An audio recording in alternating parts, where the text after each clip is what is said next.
Welcome back to my channel MR smart study. నేను మీ మహేష్ మామిడి.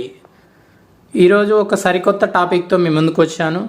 ఆ టాపిక్ ఏమిటంటే మన ఇండియాలోనే లార్జెస్ట్ సీ బ్రిడ్జ్.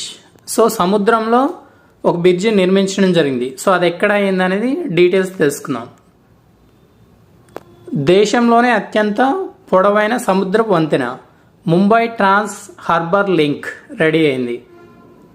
అది ఎక్కడుందంటే మహారాష్ట్రలోని ముంబైలో ఉన్న శ్రేవి రాయ్గఢ్ జిల్లాలో ఉన్న నావాశేవా ప్రాంతం మధ్య ఈ వంతెన నిర్మించారు. దీని పొడవు 21.8 కిలోమీటర్స్.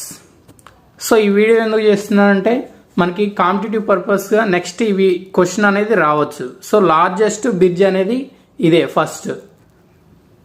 అండ్ నెక్స్ట్ పార్ట్ 2 వీడియోని పార్ట్ 2లో డీటెయిల్గా తెలుసుకుందాం.